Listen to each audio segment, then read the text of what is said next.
amigos de Génesis Remaster, mi nombre es Ricardo Calderón y esto es Génesis Remaster.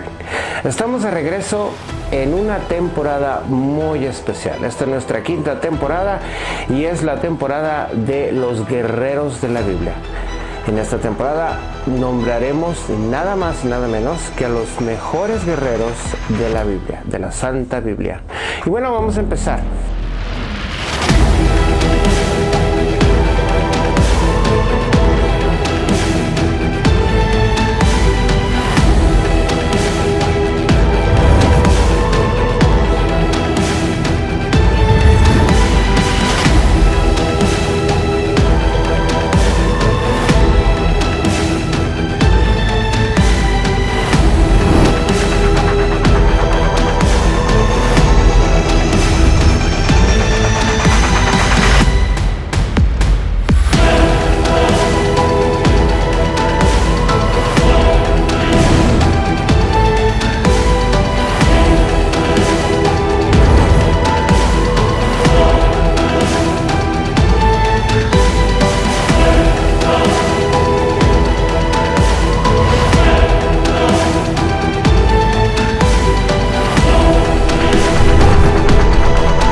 Hola amigos de Génesis Remaster, mi nombre es Ricardo Calderón y les doy la gran bienvenida. Estamos de regreso en una temporada muy especial.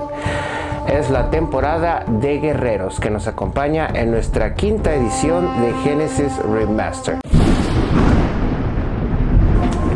Estamos muy contentos de tenerte y te vamos a contar una historia muy especial. Vamos a abrir la temporada con el personaje de Elías. ¿Y quién no conoce de la historia de Elías? Elías, un guerrero de fe y un guerrero de obediencia. La historia de Elías nos demuestra cómo un cristiano puede ser obediente ante Dios y también que podemos pasar por muchas cosas emocionales, porque él pasó por muchos niveles o etapas pasó depresión, pasó soledad, que tuvo que confrontar a unos reyes que no estaban adorando al Dios de Israel, sino que habían traído a la nación dioses paganos, específicamente el dios Baal, que es el dios del trueno y el dios de la fertilización. Pero no te vayas. Regresamos muy pronto. Esta historia está pero buenísima. Vamos a unos mensajes y ahorita regresamos.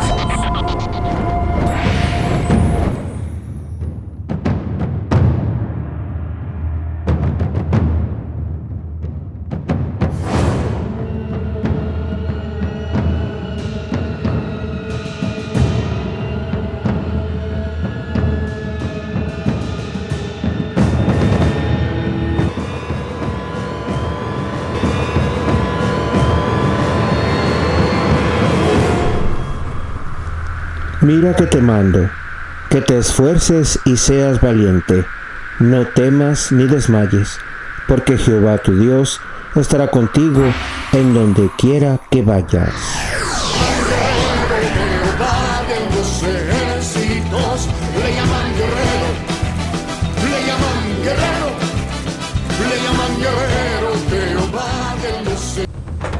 Bienvenidos. Bueno, les vamos a contar una historia maravillosa. Es la historia de Elías, el profeta de fuego. Bueno, Elías es de Tisbel, de Galaad, y es un profeta de Jehová. Estamos hablando en el libro de Reyes, Primera de Reyes, y vamos a regresar a los libros de Reyes, uno de mis libros favoritos de la Biblia, donde vamos a basarnos específicamente en la historia de Elías. Elías es un profeta.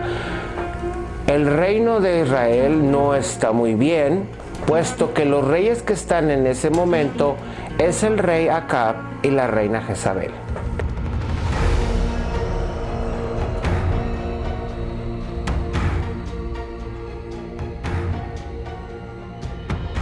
Cuando el rey Acab se casa con la princesa Jezabel, ella se convierte en reina, pero ella se trae a sus dioses. Son dioses paganos, dioses falsos. Entonces uno de ellos es el dios Baal. Entonces la reina ya Jezabel hace que el rey Acab empiece a adorar al dios pagano, que es el dios Baal, que es el dios del trueno y es el dios de la fertilidad. Para ella son muy importantes figuras y entonces, como él se casó con ella, pues ahora él tiene que adorar los dioses que ella adora, ¿no? Entonces ella no adoraba a Jehová. Jehová es el dios de los ejércitos, el dios de Abraham, el dios de Isaac, el dios que abrió el mar para que pasaran los israelitas en la época de Moisés, ¿no? Entonces a ella no le gustan, que ella nada más quiere que toda la nación de Israel sean Baales, ¿no? Que crean en Baal, que adoren a Baal para que les vaya bien. Ella es muy devota de este Dios porque la lluvia es muy importante en este país, en esta época, porque la lluvia los mantiene a todos vivos, mantiene frutas, el ganado, las vacas, todo el mundo, obvio, ¿no? Todos necesitamos agua. Entonces, como este Dios es el Dios del trueno, pues es muy importante tenerlo muy contento. También es el Dios de la fertilidad.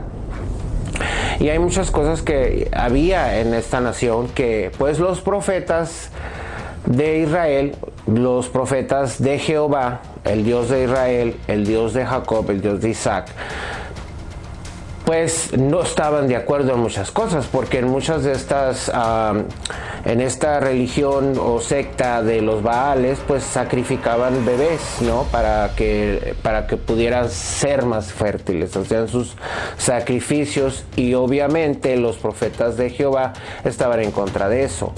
Jezabel no los quería y cuando tenía oportunidad los mataba. Y los mandaba a matar. Entonces siempre andaban persiguiendo a los profetas. Todos los profetas de Jehová tenían que andar hablando de Jehová, tenían que decirle al pueblo: esto está bien, esto no está bien, los dioses paganos, los dioses falsos, no está bien adorarlos. Pero tenían que cuidarse mucho de la reina y también del rey. Bueno, ahí es donde entra Elías. Elías viene con un mensaje de Jehová. Jehová le manda un mensaje a Elías y Elías de Tisbal, Elías nació en Tisbal, allá por Galán. Elías viene porque Dios le dice: tienes que ir a hablar con el rey Acab y decirle que eso lo que están haciendo no me gusta nada. Entonces Elías trae un mensaje para hablar con el rey Acab. Entonces le da el mensaje de por causa de que él se alejó de Jehová. Es que vamos a ir más para atrás, amigos, porque miren, Israel es liberado de Egipto, ¿no?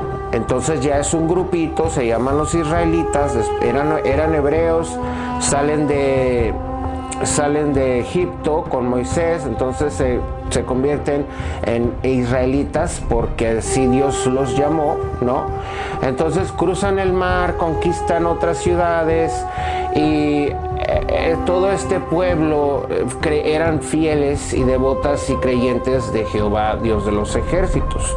Pero como fueron las generaciones yendo y muriendo y siguiendo y muchas cosas que han pasado desde el Éxodo hasta el libro de Reyes, pues hubo mucha separación del pueblo de Israel. El pueblo de Israel se alejaba de Dios y luego volvían a acercarse, luego volvían a alejarse y en fin, para los familiares antes del rey Acab eran, pues se fueron alejando. Ya para cuando él, pues en general la nación ya se estaba alejando de Jehová, por eso Jehová no estaba muy contento, ¿no? El rey Acab, al unirse con la reina Jezabel y atraer sus dioses, pues la puso peor la cosa. Cuando tú vienes de una generación de personas que saben quién es Jehová, saben qué hizo para liberarlos, saben todo lo que pasaron para llegar hasta donde están, y te das el gran lujo de adorar a otros dioses. Dios Jehová es un Dios muy celoso y no estaba muy contento, ¿no? Entonces manda a Elías para que vaya con él y Elías le dice acá: por 3 años no va a haber agua, no va a llover ni siquiera un rocío, por causa de que tú adoras a otros dioses, y no solo adoras a otros dioses, sino que haces que toda la nación esté adorando a esos dioses, alejando al pueblo, a la ciudad, a la nación del Dios de Israel, que es el Dios de los ejércitos. Y le dice: y no va a llover por 3 años hasta que yo lo diga. Ahora, Elías habla con esa firmeza porque Dios ya le dio ese mensaje. Cuando Elías ore para que Dios traiga la lluvia, entonces por eso él dice hasta que yo lo diga. No es porque él mande, sino es porque Dios lo mandó a que dijeras, para que expresara eso. Hasta que Elías intervenga para que venga la lluvia, entonces va a haber lluvia. Bueno, pues yo no sé si Acab y Jezabel lo tomaron a loco. Lo bueno que no lo mataron en ese entonces. Entonces él se va. Elías se va. Pero luego el rey Acab pues lo anda siguiendo, ¿no? No hay lluvia, no llueve, se están secando los ríos, se están secando los lagos. El sembradío está pues muy mal. Los animales pues no tienen agua, el pueblo no tiene agua, están pasando 3 años. Para entonces Dios le dice a Elías que se fuera al arroyo Quered. Y en ese arroyo él se iba a esperar y se iba a estar ahí mientras pasaba la sequía. Y que no se preocupara porque iba a haber un río porque podía tomar agua. Y que los cuervos, Dios le había ordenado a los cuervos que le fueran a traer pan y carne, o sea que le iban a traer comida. Entonces Elías se va, pero para este entonces el rey Acab está muy molesto porque ve que está en la sequía y le echan la culpa a Elías, ¿no? Entonces el rey Acab va a muchos reinos, va a muchos lugares de la nación buscando a Elías para darle matarililirilo. Pero Elías no estaba en ningún lado, porque Elías estaba en el arroyo. Pero el rey Acab andaba buscándolo y le decía a las naciones: dámelo, porque este hombre ha causado, pues totalmente le echó la culpa de la sequía. Y estaban, pero si bien enchilados con Elías, porque juraban y perjuraban que Elías. Y déjenme decirle, amigos, que esto de la sequía era una burla para los Baales, porque como el dios Baal era el dios del trueno, pues quedaba mal, ¿no? Por eso Dios dijo: pues como es tu dios del trueno, a ver si sus chicharrones truenan. Y pues no hubo sequía, ¿no? Pues porque los adoradores de Baal hacían y deshacían para invocarlo, para que hiciera quedar mal a Jehová, pero Jehová ya había dado la orden de que no iba a llover, para que vieran. Jehová lo que quería es que vieran quién era el verdadero Dios. Bueno, se seca el río donde está se seca el arroyo donde está Elías, ¿no? Porque ya para este entonces yo creo que viene siendo el 2.º año y ya casi tirándole yo creo ya era el 2.º año. Ya se secó el río, ¿no?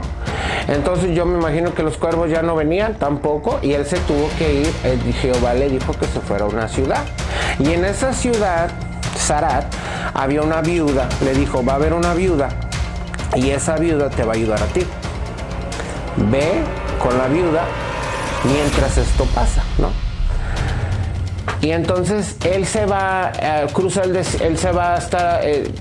se va caminando hasta donde era la ciudad donde se topó la viuda y la ve. Entonces la viuda estaba recogiendo leña y le dice: oye, tráeme pan. Dice: no, mijito, pues no tenemos pan. ¿No ves cómo estamos? se nos acabó el agua, no hay pan, no hay harina, yo estoy viuda. Y en ese entonces, amigos, las viudas eran muy conocidas por ser muy pobres, porque pues muchas mujeres dependían del varón por sostenerte, y si se te moría el esposo, pues ¿quién te va a mantener? Pues ahí andaban ellas, ahí con una mano adelante y otra atrás. Y entonces resulta que le dice Elías: no te preocupes, aquí yo estoy y Dios nos va a cuidar. Dice, pero Elías, nomás tengo para hacerme un pan y se lo voy a dar a mi hijo, y yo creo que mañana ya no lo hacemos. Dice, no te preocupes, Jehová dice, la tinaca de la harina no se va a acabar y la vasija del aceite tampoco, no cesará. Y entonces ella le creyó. Dice, yo tengo fe, porque yo he oído de tu Dios y yo creo en tu Dios, Jehová de los ejércitos. Y se fue a hacer su pan, le trajo el pan a él, se lo comió bien a gusto, y desde entonces dice la historia en la Biblia que la harina jamás se les acabó y jamás el aceite se les acabó, y eso fue un milagro, porque, o sea, le agarras harina y sigue apareciendo, pues, óyeme. Entonces, pues qué padre, ¿no? Entonces todos muy contentos, pero resulta que el hijo de la viuda, ella vivía con su niño, de repente, creo que ya para el año y medio, para los 2 años y medio de la sequía, el niño de repente se pone muy enfermo y se muere. No, esa mujer no la calentaba ni el sol, estaba pero sí bien triste. Y viene la mujer con Elías y le dice, tu presencia ha causado que mis pecados vengan a la luz en mi memoria, y de castigo recibo esto, la muerte de mi hijo. Entonces él dice, ¿sabes qué? A ver, espérate, calmada. Él se lleva al niño a su recámara, lo acuesta y empieza a orar, y ora, se pone 3 veces arriba de él y le ruega al Señor que lo sane, que lo reviva, que lo resucite. Se puso 1 vez, se puso 2 veces, se puso 3 veces arriba de él y empezó a orar por el niño, y el Señor hizo un milagro. Y ese niño fue resucitado, que él lo agarra y se lo da a su mamá y quedan muy contentos. Alabado sea el Señor por ese gran milagro, y es uno de los milagros de Elías que son muy famosos. Bueno, Dios le dice, ¿sabes qué? Ya pasaron los 3 años de sequía, quiero que vayas con el rey Acab para ver cómo están las cosas, porque no hay mejora. Entonces Elías se va, ¿no? Pela gallo, y se va para a Israel, al castillo de Acab y Jezabel. Y entonces se topa en el camino, ya llegando, se topa con el mayordomo. Entonces habla con el mayordomo. El mayordomo de Acab y Jezabel, él es creyente de Jehová. No, es que no les dice nada. Él es creyente de Jehová. Y entonces él rescató a 100 profetas de Jehová de los ejércitos, los protegió y los escondió de 50 en 50 para que Jezabel no los matara, porque andaba pero sí matando profetas de Israel a izquierda y derecha. Ella no le conviene que hayan otros profetas de otro Dios, porque entonces me van a descarriar el ganado, porque yo quiero que todos sean Baales para que mi Dios esté contento, ¿no? Entonces este mayordomo secretamente los escondió, pero entonces se topa con Elías y le dice, Elías, ve dile a tu rey que aquí estoy. Ay, sí, le dice el mayordomo, mira, yo voy, le digo que tú estás y luego regresan y no estás, pues me va a matar. Óyeme, no, ¿por qué deseas eso para mí? Él fue a todas las naciones buscándote y les hizo jurar que no estaban, no los reyes otros, que tú no estabas ahí, y ahora tú me mandas a que le diga que estás aquí, y si llega y no estás, pues me va a dar cuello. No te preocupes, ahí estaré. Bueno, el mayordomo fue y le dijo, vi a Elías ahí viene. Pues el día llegó donde Elías se le presenta otra vez a Acab. Y entonces Acab le dice, ¿acaso tú eres el responsable de todo lo que está pasando? Le dice Elías, le contesta, no, señorito, no, es usted, acuérdese, usted fue.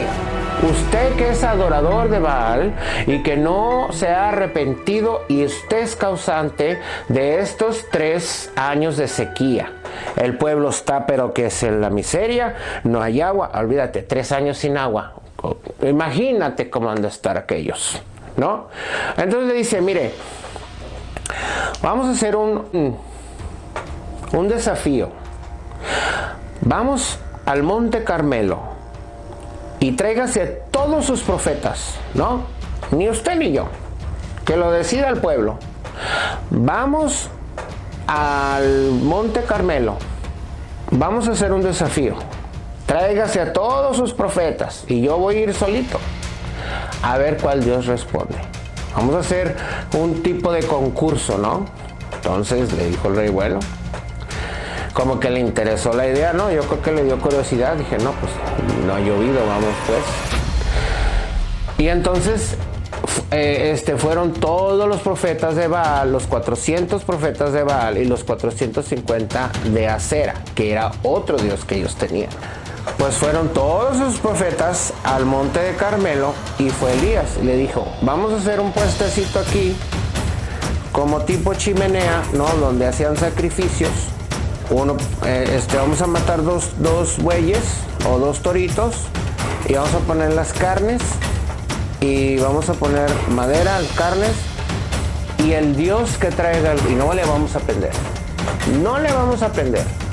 solito, el Dios que existe, el Dios que ustedes van a hablarle a Baal y yo le voy a hablar a mi Dios, y donde el que traiga fuego y nos prenda esta chimenea, donde es como que, ¿cómo le podemos decir? Es que no me acuerdo, fire pit, ¿no? Era como un fire pit, era como un holocausto, ¿no?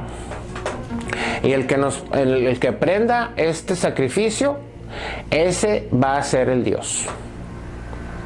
Bueno, pues todos están ahí, pues no vamos a traer cerillos, no vamos a traer aceite, nomás la pura leña y la carne del torito o del buey. Y entonces empezó, bueno, dijo Elías, bueno, como ustedes son un montón, a ustedes les voy a dar ventaja. Lléguenle. Y empezaron los Baales a adorar a Baal, y no pasaba nada, y no pasaba nada, y no pasaba nada.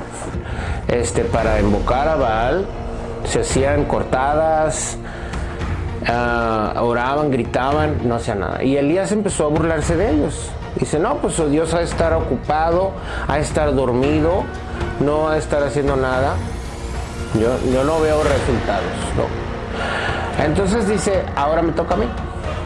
Y viene Elías y no solo no trae cerillos, no solo no trae aceite, sino dice, échenle agua. ¿Cómo le vamos a echar agua? Échenle agua. No, pues si le echas agua jamás se va. Échenle agua. Le estoy diciendo que le eche agua. Y le echaron agua. Y dijo, échenle otra. ¿Y cómo que? Échenle otra. Y le echaron otra. Y otra. Le echaron agua 3 veces a la zanja. Hizo una zanja, un circo alrededor, como una alberquita.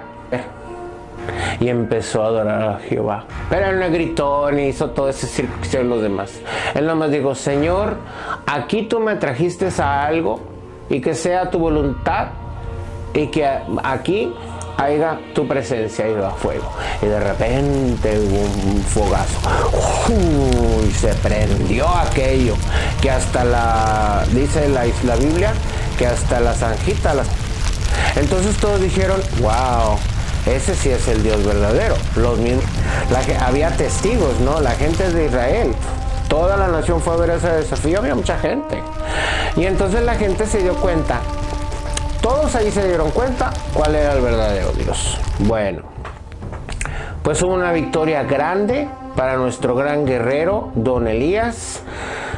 Bien orgulloso estuvo en ese día porque pues tuvo la victoria. y la victoria pues sabe muy bonito.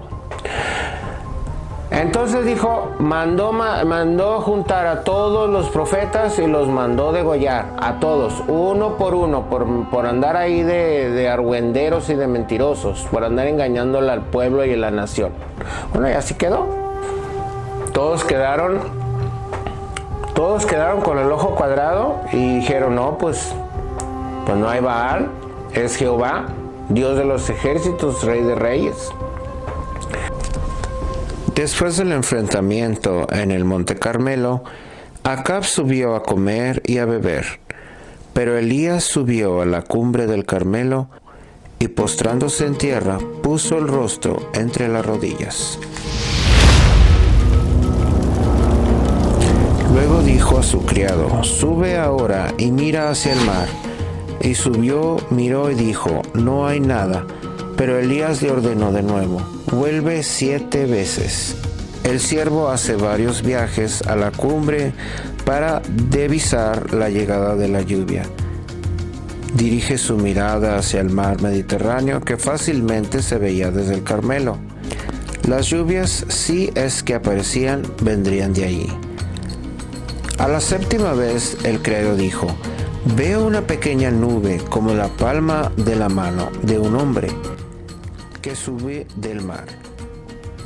A la 7ª vez el criado dijo, veo una pequeña nube como la palma de la mano de un hombre que sube del mar. Elías dijo, ve y dile a Acab, unce tu carro y desciende para que la lluvia no te lo impida. Veo una pequeña nube como la palma de la mano de un hombre. Entre tanto aconteció que los cielos se oscurecieron con nubes y viento, y hubo un gran aguacero. Subió su carro Acab y se fue a Jezreel. La llegada de las lluvias sirvió como demostración definitiva de que Baal era impotente ante Jehová, Dios de Israel. Pero la mano de Jehová estaba sobre Elías, que se ciñó la cintura y corrió delante de Acab hasta llegar a Jezreel. Elías recibió poder de la mano de Jehová para adelantarse al carro de Acab y llegar antes a Jezreel desde el Monte Carmelo, una distancia de aproximadamente 25 kilómetros. La frase la mano de Jehová es la fórmula que se usa para referirse a la inspiración divina de los profetas. Aquí Elías recibió una fuerza sobrenatural por el Espíritu de Dios para realizar el milagro. Los antiguos reyes siempre fueron precedidos por un corredor. Este corredor anunciaba el acercamiento del rey y despejaba cualquier obstáculo que podría detener el carro en el camino. Cuando Elías corrió delante de Acab, estaba haciendo una declaración. Elías corría a Acab. Elías quería que Acab supiera que su postura contra Baal no era nada personal. Era solo su celo por Jehová. Para Elías esto era una declaración de humildad. Simplemente asumió el papel de siervo. ¿Cómo Elías tenía la habilidad de correr tan lejos y tan rápido? La Biblia dice que la mano de Jehová estaba sobre Elías. Cuando una persona es capacitada por Dios, puede hacer cosas que están más allá del alcance de los hombres ordinarios. Él da fuerza y resistencia y habilidad a aquellos que caminan en su poder. Los profetas que mandó matar Elías eran muy importantes para la reina Jezabel. Ella les daba de comer, comían en su palacio, y al enterarse ella de que los habían matado, entonces pues se enojó, porque para ella era muy importante, como ella era muy devota de Baal.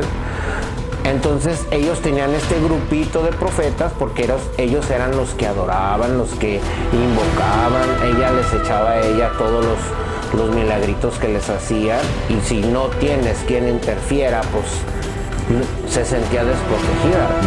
Vamos a entender que para Jezabel estos profetas que él mandó degollar, que él mandó matar, eran muy importantes para Jezabel, porque eran sus profetas que eran encargados de desparramar la creencia para toda la nación, ¿no?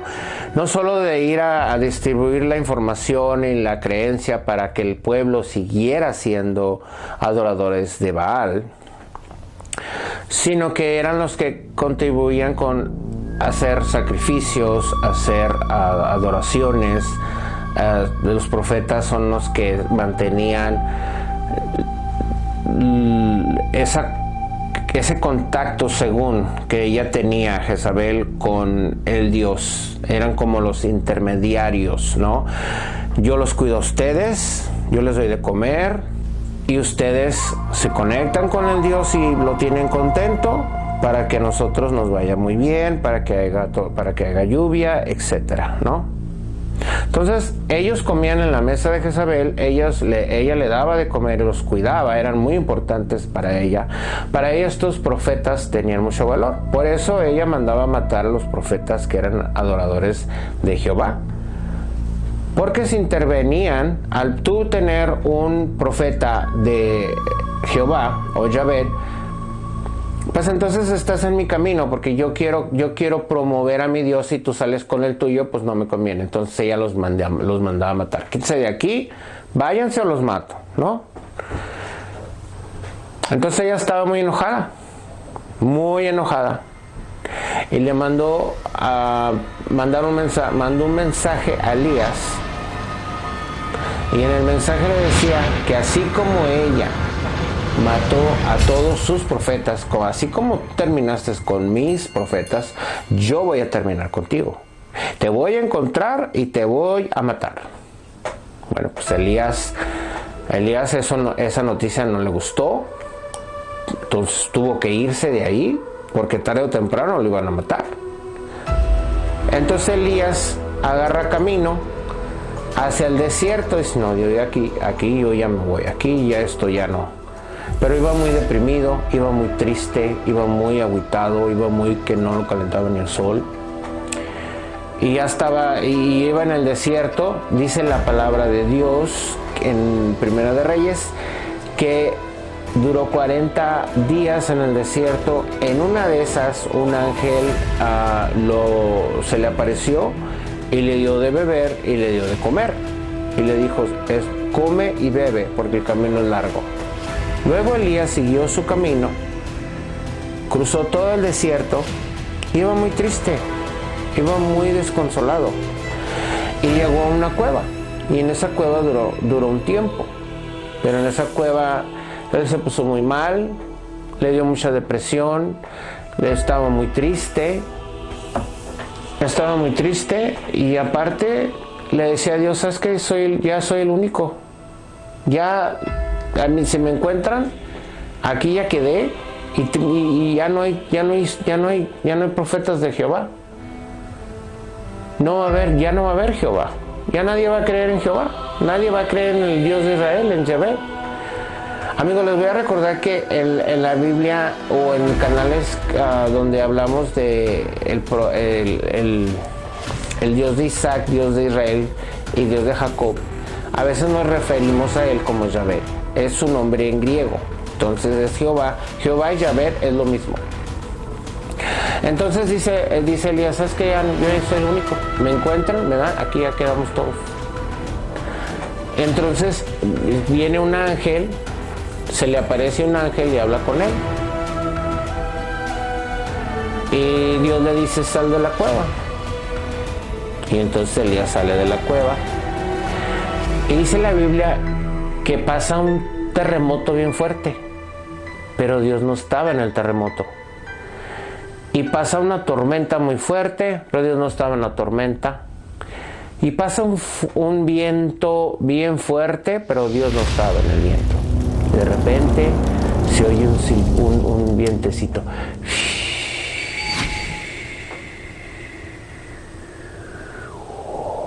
Y dice la palabra de Dios que Dios estaba en ese viento. Dijo luego Dios, sal fuera y ponte en el monte, delante de Jehová. Y he aquí, Jehová que pasaba, y un gran y poderoso viento se rompían los montes, que quebraba las peñas delante de Jehová. pero Jehová no estaba en el viento. Y tras el viento un terremoto, pero Jehová no estaba en el terremoto. Y tras el terremoto un fuego, pero Jehová no estaba en el fuego. Y tras el fuego un silbo apacible y delicado. Y cuando lo oyó Elías, cubrió su rostro con su manto y salió, y se puso en la entrada de la cueva.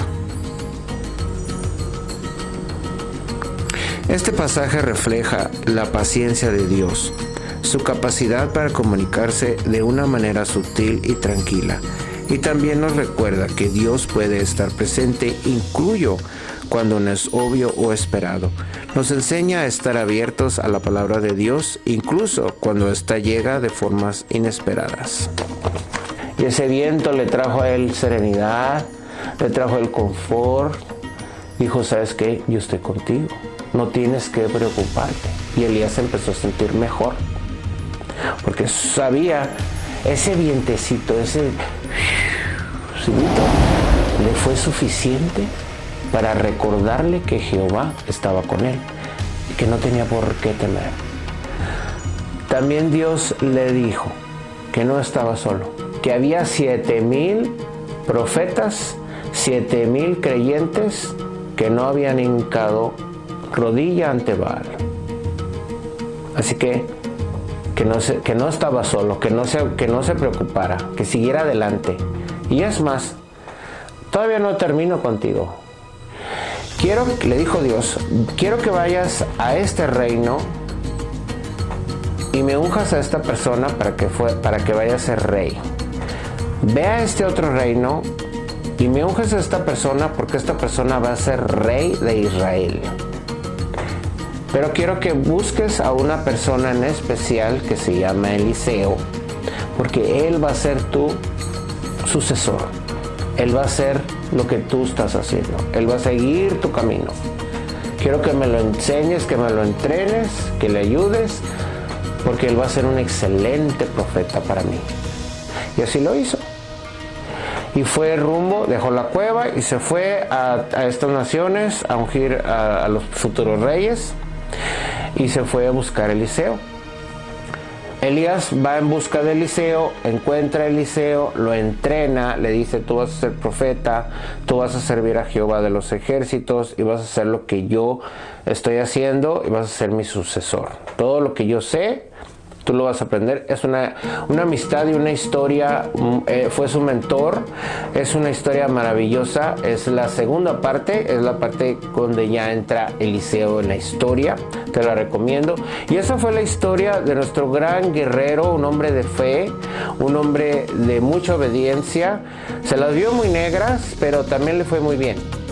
Y les voy a dar una noticia, un spoiler.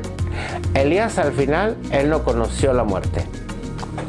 Dios vino por él, se lo llevó en un carro de fuego al cielo, no murió. Entonces todo lo que pasó, Dios lo viene premiando de una manera hermosa.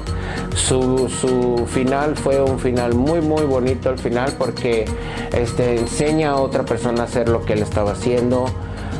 Que viene siendo el profeta Eliseo, que es otro profeta que le sigue a Elías, uno de los profetas más famosos y adorados de la Biblia, y digo adorados de que la gente los quiere mucho. Es uno de los profetas más queridos de la Biblia, que pues al ver su historia es más que maravilloso. Su historia también hizo muchos milagros. Finalmente, en 2 de Reyes 2, Elías es llevado al cielo en un carro de fuego. Un evento único en las Escrituras. Deja tras sí a su discípulo Eliseo, quien recibe una doble porción de su espíritu y continúa su labor profética. Y está hermosa esa historia. También está en el libro de Reyes. El Reyes es uno de mis libros favoritos de la Biblia. Yo me gozo y me encanta leerlo porque están muy interesantes las historias de este maravilloso libro, en específico en estos capítulos, que es la primera de Reyes. Y amigos, esta es la maravillosa historia de Elías. Estamos en nuestra quinta temporada. Les mando un beso, un abrazo. Estoy muy contento de tenerlos aquí conmigo. Estoy muy contento de estar de vuelta, de estar de regreso en este maravilloso canal, de estar con ustedes. Les deseo una temporada maravillosa. Yo ya la estoy teniendo porque están ustedes aquí conmigo. Espero que estas historias les guste. Se hicieron con mucho cuidado, con mucho amor, con mucha dedicación. Se estudió mucho, se preparó casi todo el año. Estuvimos preparando para tener las escenas, la música, todo en orden. Bueno, amigos, gracias por estar en nuestro canal. Nos vemos muy pronto. Los quiero mucho. Les mando un brazo. También les mando el brazo. Les mando un beso y un abrazo. Gracias por estar con nosotros. Estamos muy contentos de estar de regreso. Síganos en Facebook, síganos en Instagram, síganos en YouTube. Estamos aquí para servir a Dios y servirlos a ustedes. Gracias.